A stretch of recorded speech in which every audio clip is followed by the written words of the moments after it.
जय जय वाराहि जय जय वाराहि ज्ञात्वेन्द्र नीलवर्णाभं चन्द्रसूर्याग्निलोचना विष्णु हरेन्द्रादि मातृभैरव सेविता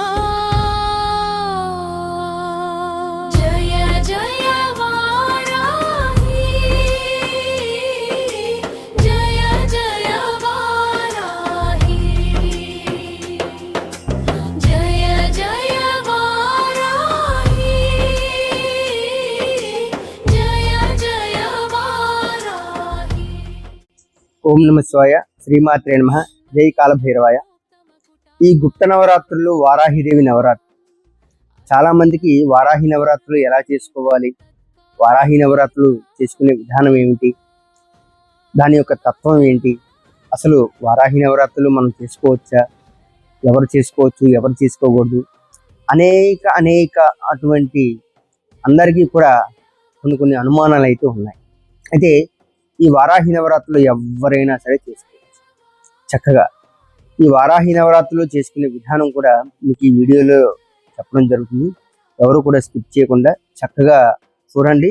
చూసిన తర్వాత ఈ వారాహి నవరాత్రులు ఎలా చేసుకోవాలో ఫాలో అవ్వండి. అలాగే మన ఛానల్ని సబ్స్క్రైబ్ చేసుకోలేని వాళ్ళు సబ్స్క్రైబ్ చేసుకోండి. చక్కగా వారాహి నవరాత్రుల యొక్క విధి విధానం కూడా మీకు చెప్పడం జరుగుతుంది. క్లుప్తంగా మీరు చేసుకునేటువంటి విధానంగానే నేను మీకు చెప్పడం జరుగుతుంది. మనకి వారాహి నవరాత్రుల్లోని మొదటి రోజు ఎప్పుడైతే ఏదైనా సరే ఒక దీక్ష రూపంలో చేసుకోవచ్చు, లేదంటే నవరాత్రులు చక్కగా మన భక్తి శ్రద్ధలతో చేసుకోవచ్చు. రెండు విధానాలు ఉన్నాయి. దీక్ష అంటే చాలా మందికి ఏంటి ఎలాగనుకుంటారు, మస్టర్డ్ ఎల్లో కానీ లేదంటే అమ్మవారికి నీలి రంగు కానీ ఎరుపు వస్త్రం కానీ పసుపు కానీ ఏదైనా సరే మీరు ఏ రంగైనా వేసుకోవచ్చు. నేను చెప్పినటువంటి రంగుల్లో చక్కగా ఆ వస్త్రాలతోటి 9 రోజులు కూడాను మీరు దీక్షా వస్త్రంగా భావించి మీరు చేసుకోవచ్చు.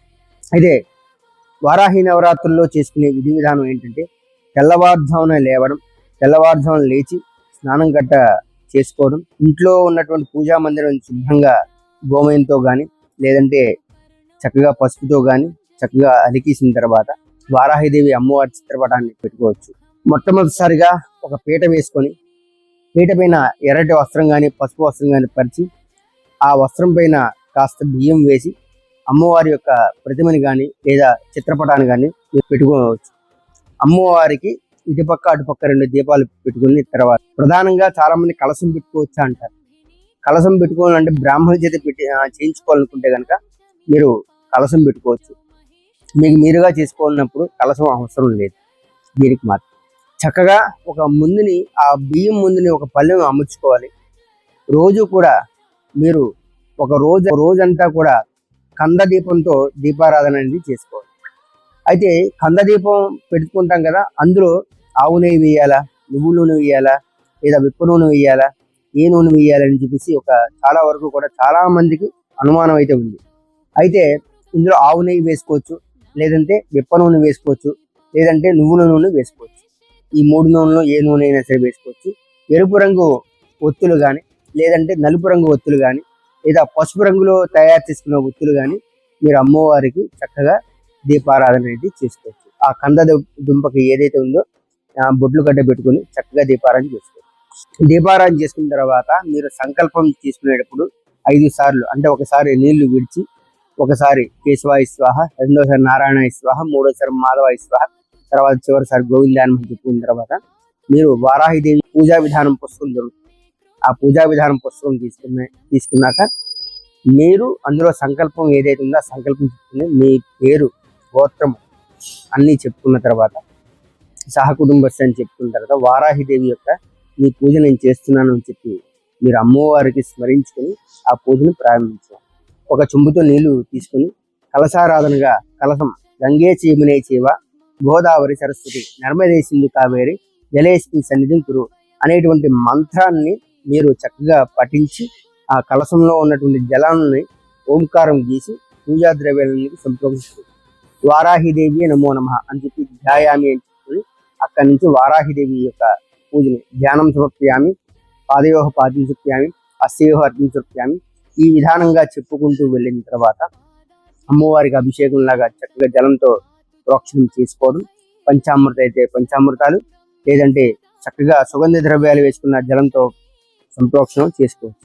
వస్త్రం సమర్పయామి అని చెప్పండి, అలాగే అమ్మవారి గంధం సమర్పయామి అని చెప్పండి, అలాగే అక్షతాం సమర్పయామి అని చెప్పండి, అమ్మవారికి చక్కగా ఆభరణం సమర్పయామి అని చెప్పండి. అమ్మవారికి పుష్పాలంకరణ చేసిన తర్వాత అమ్మవారికి విశేషంగా వారాహిదేవి యొక్క అష్టోత్తర శతనామావళి ఉంటుంది. ఆ అష్టోత్తర శతనామావళి అనేది మీరు స్మరిస్తూ కూడా కుంకుమార్చన చేసుకోవచ్చు, లేదంటే పుష్పాలతో అలంకరణ చేసుకోవచ్చు, పువ్వులతో పూజ చేసుకోవచ్చు.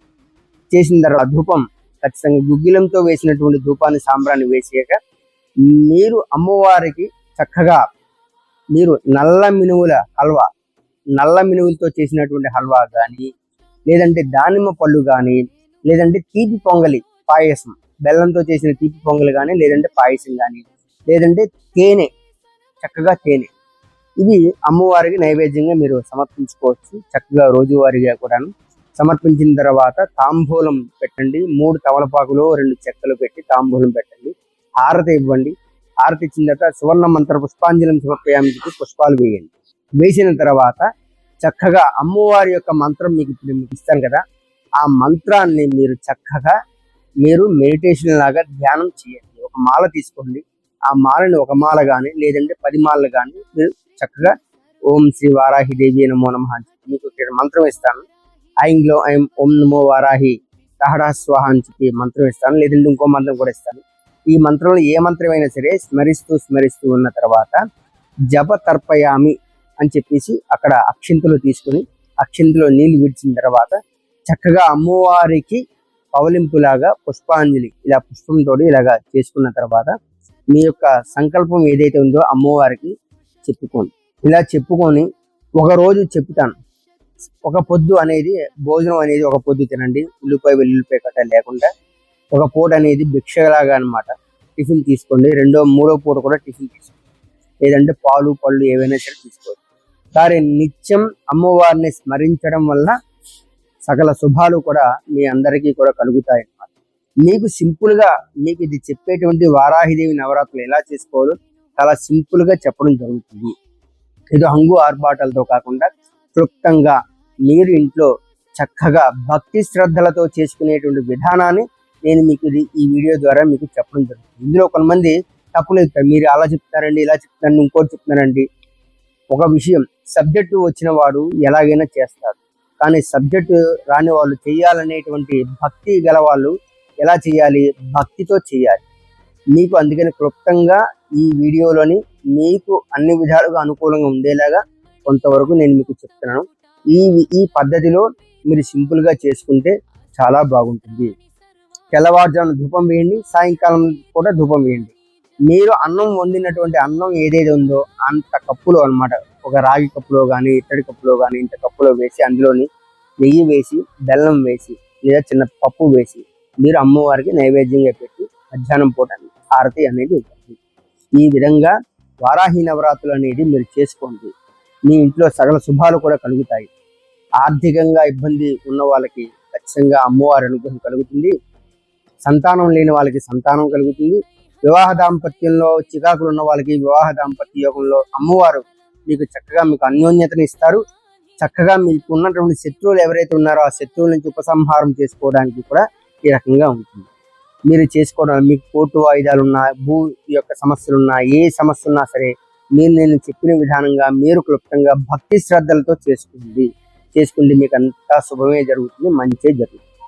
ఆయురారోగ్య ఐశ్వర్యాభివృద్ధి ప్రధాస్తు. ఐం శ్రీ వారాహిదేవి నమో నమః. మరిన్ని విషయాలు తెలుసుకోవాలనుకుంటే నాకు మీరు మెసేజ్ చేయండి, నేను మీకు చెప్పడం జరుగుతుంది.